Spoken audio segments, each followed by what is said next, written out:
Well, hey Randy, it's Andrew Beatty, and I trust that your week has gone well for you, that you're enjoying still your family and enjoying the deserts of Las Vegas.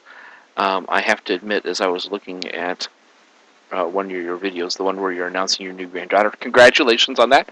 And I saw you sitting out in your backyard in a t-shirt. I did feel a little jealous. I went outside and worked for a couple of hours after work last night trying to get the ice off of my driveway. We got another 8 inches of snow Tuesday night, Wednesday morning, and so sitting outside in a t-shirt would not work. This is like bundle up. This morning our kids had a late start date because the wind chills were like 25 below still this morning, and so they've had, in the last 2 weeks, they've had 5 total snow days and 3 late start days to try to get a little bit more temperature going. So I hope you enjoy the sun of Vegas these days. I try to go through and look at classes for the Tier 2 and Tier 3 mentees twice during the semester, kind of a little more in-depth here at the midpoint, and then at the end, just to kind of give you some ideas of what I'm seeing and kind of walk through it a little bit with you. And I just want to, again, first of all, say thanks so much. You're doing a really good job, and we are so glad to have you teaching with us and being part of what we're doing here. So thank you so much for that. As I look through this, I think overall you have some good starts here on your announcements, giving just a little bit of information to the students and helping them out with that. I like how you give them your contact information, keep it right up front for them so that they don't have to go looking anywhere else. Just a nice little touch there that you're doing, and I like that. I did really like the week 3 video that I looked at, and so I think if you can keep doing some of those throughout the course, your students will really appreciate that and will respond very positively to that. As I looked here at your grade center and your needs grading section, the papers that are here are all ones from this past weekend, so I think you're doing a really good job of keeping up and getting things graded, and so that's really good.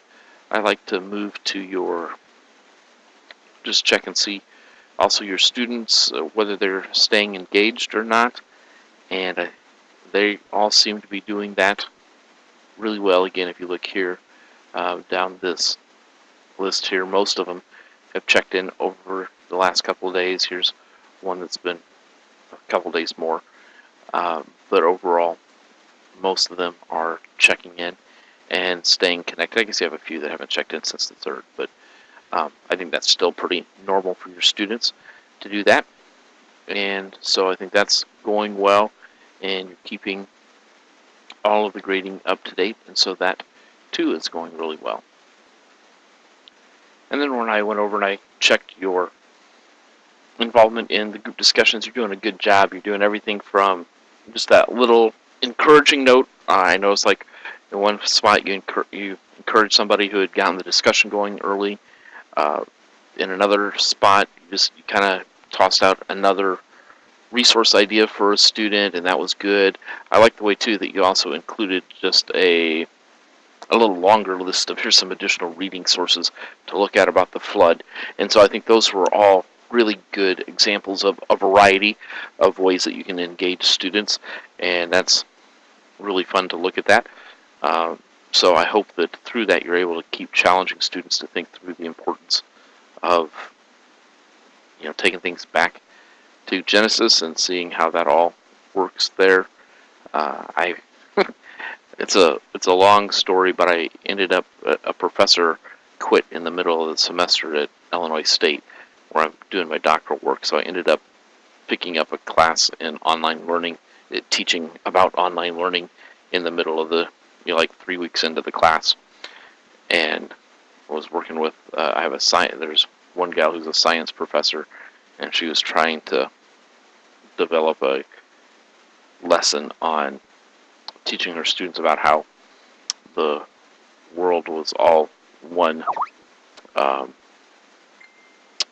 one continent, and then it separated. But she wanted her students to think about it more instead of just taking the textbook's answers for it. And so, even in a secular environment, I was able to have this week that discussion about, well, are there other options that could have made it look that way? Or, I didn't get to say, look at Genesis and go find the answers, but I was able to dialogue more with her that way, and so that was a fun little exchange for me. And again, just the importance of looking at creation and the fact that our students are dealing with so much bias against the scriptures, and everything is evolutionary and it's stated as fact. Like the one article I looked at, just trying to wrap my head around it, said that they knew that the subcontinent of India moved away from Africa at the rate of 15 centimeters a year.